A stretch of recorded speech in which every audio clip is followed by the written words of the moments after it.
تم سنتے ہو؟ ہاں. کہا آیت اللہ اگر اذان کی آواز تمہارے کانوں تک جاتی ہے، تمہارے مکان تک جاتی ہے اور تم اس کو سنتے ہو، تو تمہیں مسجد کے اندر آنا پڑے گا. تم کو نماز ہر حال میں مسجد کے اندر ادا کرنی ہوگی. نوجوانوں، اس حدیث کو سامنے رکھتے ہوئے، نبی کے اس قول کو سامنے رکھتے ہوئے ذرا سوچو. آج کل کی طرح شہری آبادی نہ تھی، مسجد ذرا دور ہوا کرتی تھی. کبھی کبھی تو جنگلوں میں بھی مسجد ہوا کرتی تھی، اور ایک بوڑھے کو اور ساتھ میں نابینا انسان کو بھی اجازت نہیں ہے کہ اذان کی آواز سننے کے بعد وہ اپنے گھر پہ رکے. اس بوڑھے سے پوچھو اور نابینا سے پوچھو کہ کتنی پریشانی کے ساتھ وہ آتا ہوگا.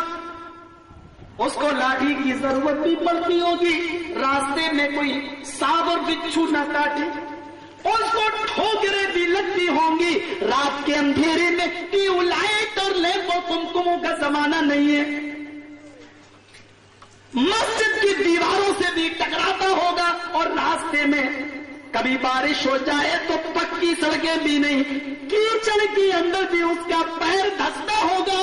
ہاں، اور ہو سکتا کہ وہ اپنے بیٹوں کو یا اپنے پوتوں کو لے کر آتا ہو. کتنی پریشانیوں کا سامنا اس بوڑھے کو کرنا پڑتا ہے، لیکن پھر بھی آنا پڑے گا. جب اسلام کے گائیڈ نے، محمد رسول اللہ نے اتنی پریشانی اٹھانے کے باوجود بھی ایک بوڑھے اور ایک اندھے نابینا کو اجازت نہیں تھی، تو اے نوجوانوں، پھر ہمارا کردار کیا ہونا چاہیے؟ پھر ہماری ذمہ داری کیا ہونی چاہیے؟ پھر ہمارا معاملہ کیا ہونا چاہیے؟ ذرا غور کرو، وہ کون سی سرزمین ہے؟ توحید کی پہلی دعوت دی جا رہی ہے، اور ابراہیم علیہ السلام ابھی نوجوان ہیں. سارے لوگ میلے میں چلے گئے. ابراہیم طرح طرح اکیلے گھس گئے. کلہاڑی لی، پھاوڑا لیا، اوزار لیا، اور اس اوزار سے، ہتھوڑے سے ایک طرف سے سارے بتوں کو توڑ ڈالا، لیکن سب سے بڑے بت کو چھوڑ دیا. سب کو توڑ دیا اور سب سے بڑے بت کو چھوڑ دیا، اور اس کے بعد میں ایک ہتھوڑا لیا اور اسی کے گلے میں لٹکا دیا. لوگ آئے، یہ کیا ہوا؟ ارے کس نے توڑا؟ کچھ لوگوں نے بڑے بت کو دیکھا، کہنے لگے شاید ہمارے اس بڑے نے توڑا. آپس میں لوگ کہتے رہے پاگل ہو گئے ہو.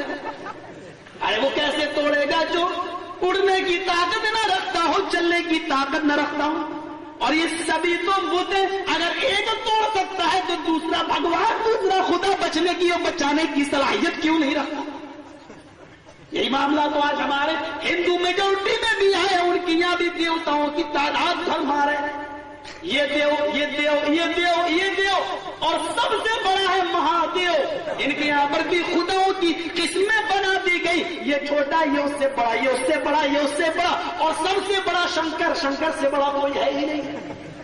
اس کا نام رکھا مہادیو. میرے بھائی ہو، ہمارے یہاں ساری چیزیں ختم ہے. وَإِلَى اللَّهِ فُقَرَاءُ، تم سب کی سب اللہ کے فقیر ہو. ہمارے یہاں سب سے بڑا اللہ ہے، اور اللہ کو چھوڑ دو تو سب کے سارے فقیر ہیں. یہاں تک کہ پیر بھی فقیر، نبی بھی فقیر، بادشاہ بھی فقیر، غریب بھی فقیر، امیر بھی فقیر. تم سب اللہ کے فقیر ہو. اللہ امیر، اللہ غنی، سب فقیر. افسوس یہ آج فقیر فقیر کو پکار رہا ہے، آج محتاج محتاج سے مانگ رہا ہے، آج غریب غریب سے پکار رہا ہے.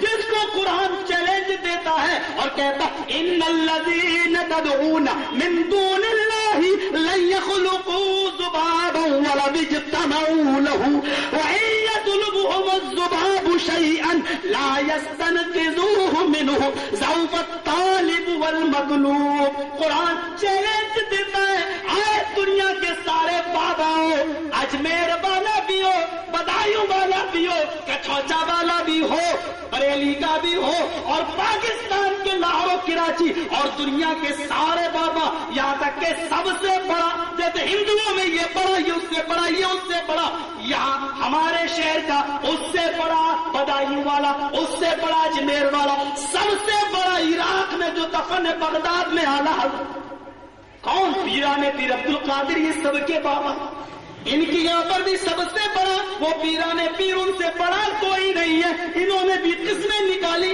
ہم چھوٹے باپ کے بیٹے تو نہیں ہیں، ہم تو بڑی باپ کی اولاد ہیں۔ اگر تمہارے یہاں چھوٹا چھوٹا اس سے بڑا بھگوان ہوتا ہے تو ہمارے یہاں پر بھی پیر چھوٹے کے بعد بڑے اور سب سے بڑے بھی ہوتے ہیں۔ اگر تمہارا سب سے بڑا شنکر بھگوان ہے تو ہمارا بھی سب سے بڑا پیران پیر عبد القادر ہے۔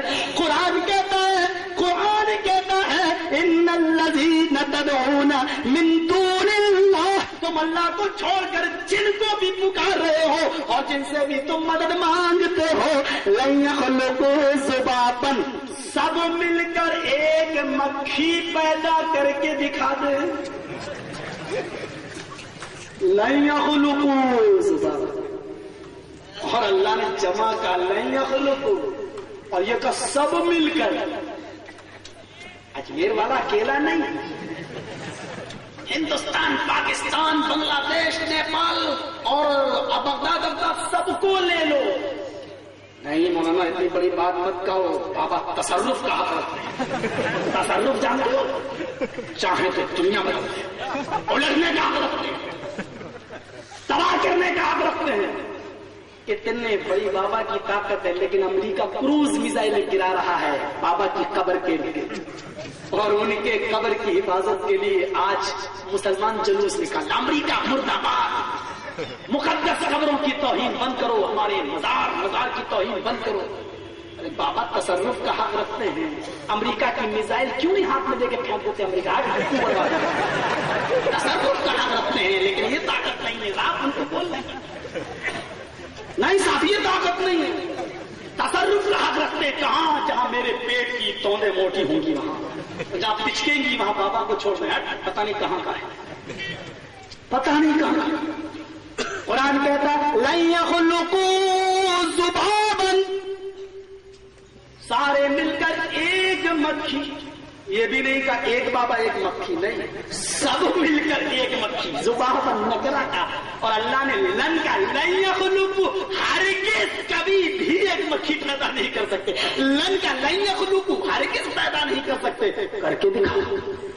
ہاں مکھی نہیں کر سکتے، بیٹا تو دے سکتے، دیکھتے نہیں، جاگتا ہوا، کھاتا پیتا، آنکھوں والا، چلتا، موٹا تازہ تندرست، یہ تیری عقل کا قصور ہے۔ قرآن چاٹا مار رہا ہے، تیری عقل اندھی ہو گئی ہے۔ ارے مکھی تو چھوڑو، وہ تو اتنی بھی طاقت نہیں رکھتے۔ اور دیکھیے مذاق اڑایا اللہ نے، کیا کہا؟ اچھا چھوڑو، مکھی تو پیدا کرنا بہت بڑا چیلنج ہوگا، یہ کہ باپ دادا بھی نہیں کر پائیں گے۔ چلو تم ایک کام یہ کر کے دکھا، کیا کام کر کے دکھا دو؟ قرآن کہہ رہا، ہم نہیں، قرآن کہہ رہا وَيَطْلُبُهُمُ الذُّبَابُ شَيْئًا،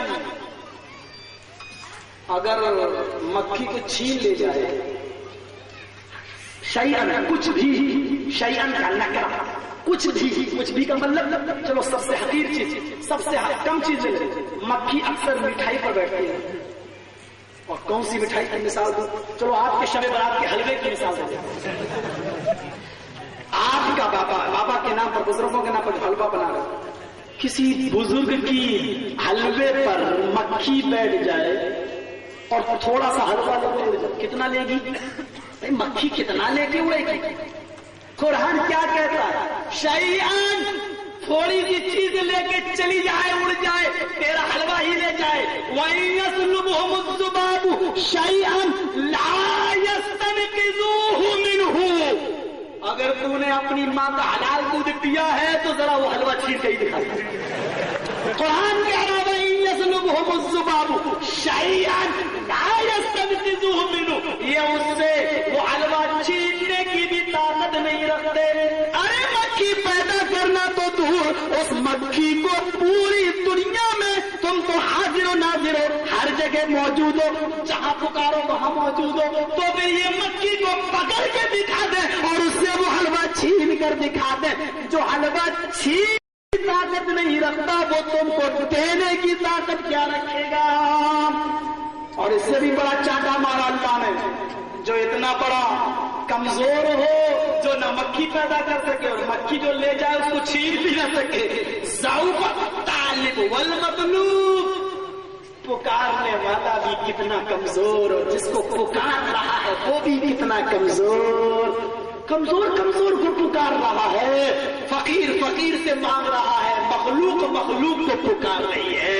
نوجوانوں کی توحید یہ ہوا کرتی تھی، حضرت بلال نوجوان ہے، احد اللہ ایک ہے، سولی پہ لٹک گئے، تیار ہیں مار دو قتل کر دو لیکن اللہ ایک ہے، خبیب سولی پہ لٹک گئے لیکن کہتے ہیں اللہ احد اللہ ایک ہے۔ سمیہ، ہمارے مذہب میں تو عورت نے بھی توحید پر اتنی بڑی قربانی کی، نوجوان ہے، ایک ہی بچہ عمار یاسر شوہر، میرے بھائیو غور کرو، توحید کے لیے اس نے بھی جان دی اور سب سے پہلی عورت راہ خدا میں شہید کر دی گئی توحید کے لیے۔ اور اس لیے اسلام میں نوجوانوں کا کردار کیا رہا؟